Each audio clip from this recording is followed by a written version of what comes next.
Good morning, everyone. 6 o'clock here on your Tuesday or post-Monday. We're past Monday. We did it. We did it.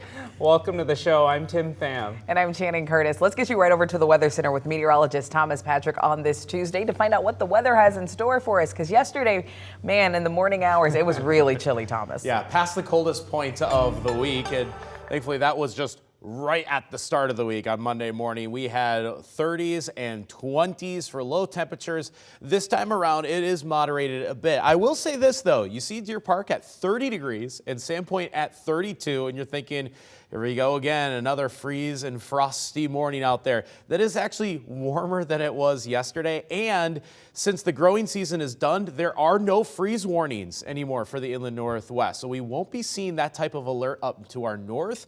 We still might get that in Spokane later on when it gets colder, but we are up about 5, maybe even 10 degrees in some locations. Pullman, you're doing the best. It's actually 16 degrees warmer this morning compared to yesterday. And it will be warmer this afternoon. Check out those high temperatures all the way up into the 70s today. And as you wake up and head out the door this morning, we're taking a live look at I-90 and Division in the heart of downtown Spokane. You can see traffic volume starting to pick up, but everything is moving nice and smoothly. On Up with KREM, we do bring you weather and traffic together every 30 minutes. We bring you live cameras so you know what it looks like before you head out the door and arrive on time. Well, community members in Moses Lake will meet tonight to discuss the school district's financial situation. KREM 2's Brandon T. Jones joins us live from the newsroom. Brandon, this is something that we've been following for months. So what is the latest? Good morning. Yeah, good morning, Tim. Channing. Tonight's meeting will be the first of 4 in-person community meetings this month. As some context, the school district was forced to lay off dozens of staff positions before the start of this school year. That came after discovering an $11 million budget error. As for tonight's community, members are invited to ask questions and speak with the interim superintendent. The basics behind the school district's finances will be shared along with details about what happened with the budget error.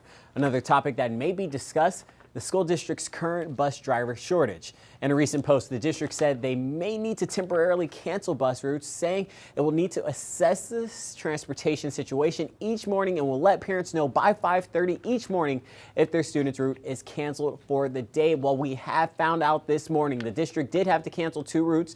Bus routes 23 and 51 were canceled because of, quote, insufficient staffing. But for tonight's meeting, that's expected to begin at 6 p.m. at Sage Point Elementary School. Reporting live in the newsroom, Brandon T. Jones, KREM 2 News. Continuing coverage this morning, 29 Spokane City employees are anxiously waiting to find out if they will still have a job. The city issued layoff notices last week as it searches for ways to dig out of that $50 million budget deficit for next year's budget. That includes a $25 million deficit in the general fund, which pays for things like the city's police and fire departments. With 29 potential layoffs on the table, the city says that would save roughly $3.4 million. That would drop the general fund deficit from $25 million to roughly $7.5 million. So we asked the city about if there is a potential for more layoffs to make up for the remaining deficit. No, not to my knowledge. The idea at this point is that 29 is where we have settled for this year. So a final decision depends on the outcome of union negotiations and also depends on the proposed community safety sales tax and the final budget, which council is scheduled to pass at the end of the year. This morning, the Kootenai County Sheriff's Office is warning residents about an increase in scam callers trying to impersonate law enforcement. The calls falsely claim that you have outstanding warrants and that you need to pay up in Bitcoin to avoid arrest. The Sheriff's Office says that these people are just fraudsters and are trying to spoof the Kootenai County Sheriff's Department's phone number as a scare tactic. So if you get a phone call like this one, they say just hang up. No legitimate company or agency is going to contact you via phone and then demand money, especially right then and there. If anybody asks you to buy gift cards or go to a Bitcoin machine in order to complete a transaction, that is a scam. Now, it is important that you don't give them any of your personal information. You can also report any scam callers to the real Kootenai County Sheriff's Office.